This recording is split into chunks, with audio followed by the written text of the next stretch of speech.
Welcome, everyone. We're still here at Secure World. Is that what we are? With so many conferences. We're at Secure World in Boston. Welcome, everyone. I'm Paul Asadorian from Security Weekly, and I'm here with Karen Levy. She's the Senior Director of Product Marketing for Recorded Future. Welcome, Karen. Thank you. Happy to be here. Nice to have you. I wanted to ask you about the browser plugin. And given that you're in product marketing, were you involved in the initial discussions of like how this would come to be? Because to be honest with you, I'm really impressed. That's great. The browser extension has been part of our solution for some time, so it's been a feature that our customers have had access to. And I see. Okay, that makes sense. And we're really on a mission to just make threat intelligence more accessible to more people. We know that it has value to a vast, broader audience than where we're reaching today or where people think it can add value.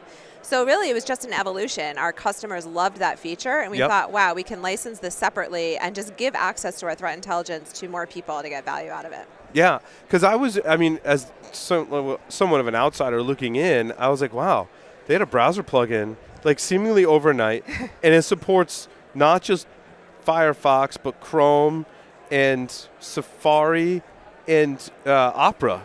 Yep. I'm like, how did they do that so fast? You had been developing. Was it on all those platforms before it was publicly available? That's right. So it was part of our larger solution, and we've taken it now and made a standalone product.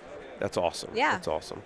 And so in terms of the browser plugin, like what did the customers really like the best about the browser plugin? How were they utilizing it? I think it's really all about ease of use. So we have the ability to integrate our threat intelligence into products through formal integrations, but the browser extension is literally click away from any web application or anything you're reading in email or bulletin, and you can get access to our threat intelligence. So it's literally download it, set it up, sign in, and you have access to the threat intelligence from multiple different places with just no separate integration required. Yeah, that's awesome. So as in product marketing, how did you plan to, were you excited to release this to the world? And how did you plan to make the announcement and publicize this? Yeah, it was really exciting because it really gives us the first opportunity to offer a free trial and access to our threat intelligence. We know that we can explain the message. That's what I work on. I work on the messaging. I train sales. We put together the pitch deck. We do all these things. I was in product marketing at another company. And yes, and it's all very familiar good work, with that. Yeah. But really, we know that when people get hands-on access to our threat intelligence, they use it in their existing workflows. That's where the light bulbs go off.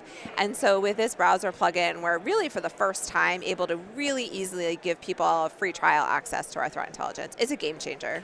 What I found too is when I use it for the first time, I was like, oh, that's kind of cool. But then when I saw some of the other use cases, I was like, wow, I need to go back and use it more. And the use case that did it for me was when you're looking at a vulnerability management report and you fire up the browser add-on or plugin or extension or however, in all the browsers is different, right? It gave me all the contextual information about all the CVEs that were in the report.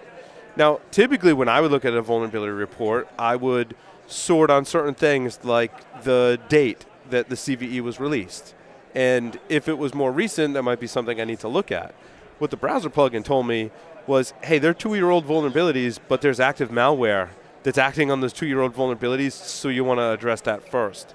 And someone that spent 7 years working for a vulnerability management vendor, I was like, hallelujah, that is awesome. Yeah, vulnerability management is really interesting, right? It kind of seems like table stakes, right? Patch all your vulnerabilities, but organizations just can't do it. It continues to be a challenge.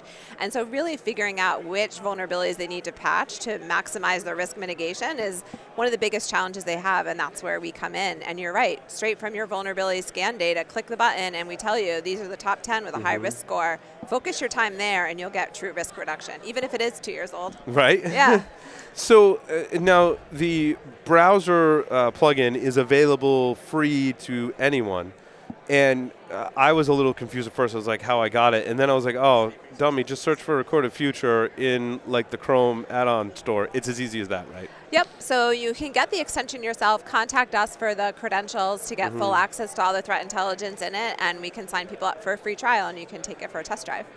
Oh, so I can install the public free version, or if I contact Recorded Future, it can be linked to an instance of your solution? Yeah, we just sign you up with a credential, connect you with a login. So once you have that login, it's connecting back to our systems and delivering the full threat intelligence. Oh, I see. Or if I'm a recorded future customer, it connects to my local That's instance. correct. In a trial, I just need credentials. Yep. Now, what are some of the differences between the free version where I don't have a set of credentials or recorded futures product, which you really should. But if you don't, what are some of the things that are different between? The free version, honestly, without contacting us for credentials, gives you pretty limited access to our threat intelligence. But as I said, we'll give you credentials for free for a period of time. So it's really easy process to contact us and get those credentials. So I encourage people to take that route. Otherwise, you're just not going to get the full effect. Right. Yeah. What are some other use cases that you particularly liked to highlight when you were talking about the browser plugin? Yeah, another really common use case is over a SIM. So people are looking at an alert on a SIM. There are tons of IOCs associated with those alerts. Really, everything is about prioritization. So we use the vulnerability example, but somebody's looking at a ton of alerts. They don't know where the false positives are. Click the browser extension. We'll give you information about the IOCs associated with your alerts. We'll tell you that this IP address is actually associated with the command and control server, so you've got a serious problem with that alert. And you'll sort that by your own risk scoring. That's right. Yeah. So it's sorted by risk score, and then you can click through and actually see our evidence. Yes. So we don't just say it's a 99, we say it's a command and control server because we have the data source that tells us that. Right. Yeah, that's really awesome. I like that a lot. And it works with open source tools as well. I was using the Security Onion. Yeah. And in their screens in Kibana and Squirt is their Snort IDS analysis tool, and it was giving me all kinds of contextual information based on those open source tools as well, which is great. So it works with most web-based applications, and also people get security bulletins and open text. So it's not just structured data. If you get the US CERT bulletin, for example, and you want to quickly identify the indicators that they're talking about and how we view them, you can quickly get the page automatically scanned and get that threat intel as well. What I liked about it too is just doing security research. I realized it was valuable to me because if I'm reading an article from a threat team somewhere that has discovered a new strain of malware, let's say, and done a nice blog post, when I bring up Recorded Futures plugin, it's giving me all this extra information about it in contextual. Normally I would go like copy and paste and search and do all these things.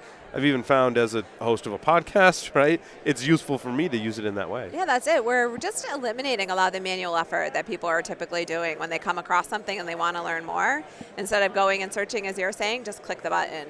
Even internally, people are sharing different threat intel via email and passing notes to each other on bigger teams. You get an email about something, click the button, and we can give you the information we have about what somebody emailed you as well. That's fantastic. Karen, how should people contact Recorded Future? Just go to the website and fill out the contact form? Absolutely. Okay.